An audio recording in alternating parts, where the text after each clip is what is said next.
Hi అండి. ఈరోజు మా ఇంట్లో వచ్చేసి వట్టి చేపలు అనమాట. వట్టి చేపలు, టమాటాలు, ఉల్లిగడ్డలు. ప్లీజ్ లైక్ చేయండి, సబ్స్క్రైబ్ చేయండి మా ఛానల్ని. ఈరోజు ఈ వట్టి చేపలు చేస్తున్నాను ఈరోజు మా ఇంట్లో అనమాట. ఇవి వచ్చేసి 50 గ్రాములు వట్టి చేపలు, 2 ఉల్లిగడ్డలు, 2 టమాటాలు అండి. ఇవి వచ్చేసి చేపలు తలకాయ తోక కట్ చేసి బాగా 2-3 సార్లు కడిగేసిన తర్వాత నూనెలో వేయించానండి. నూనె కాకుండా కూడా పెన్నం గుడి మీద కూడా వేస్తారు. కాకపోతే ఆ టేస్ట్ ఈ టేస్ట్ అనమాట. కొంచెం ఒక 2-3 నిమిషాలు వేయించిన తర్వాత పక్కన తీసి పెట్టుకోవాలా. పక్కన తీసి పెట్టుకున్న తర్వాత వచ్చేసి మళ్ళీ నూనె పోసి దాంట్లో ఉల్లిగడ్డలు కాస్త మగ్గిన తర్వాత ఉప్పు, పసుపు వేసేయాలన్నమాట.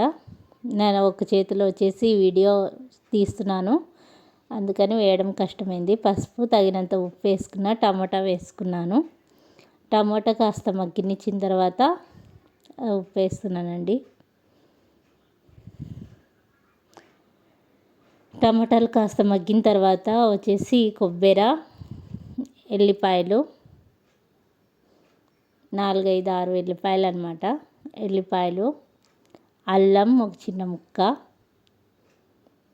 వేసి రుబ్బుకొని కొత్తిమీర వేసి రుబ్బుకోవాలన్నమాట.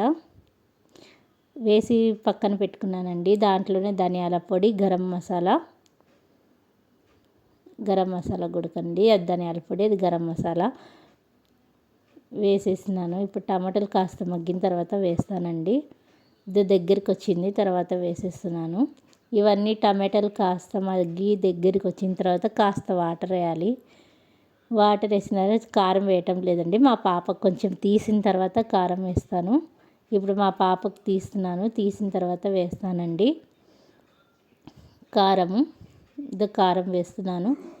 ప్లీజ్ లైక్ చేయండి, సబ్స్క్రైబ్ చేయండి మా ఛానల్ని. చాలా వంటలు చేసి పెట్టానండి, చూడండి. వీడియోస్ ఉన్నాయి, ఫుల్ వీడియోస్ వచ్చేసి ఉన్నాయి, ప్లీజ్ చూడండి. తర్వాత వచ్చేసి వేస్తున్నానండి వట్టి చేపలు వేసేసి కలిపేస్తున్నా. చాలా బాగుంటుందండి ఇది. రోటిలోకి, అన్నంలోకి చాలా బాగుంటుంది.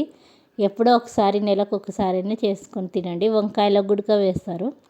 అవి దగ్గర అయిన తర్వాత ఇది కూడా కాస్త కొత్తిమీర చల్లిన తర్వాత అయిపోతుందండి. ప్లీజ్ లైక్ చేయండి, సబ్స్క్రైబ్ చేయండి, ఫుల్ వీడియోస్ అన్నీ చూడండి. లైక్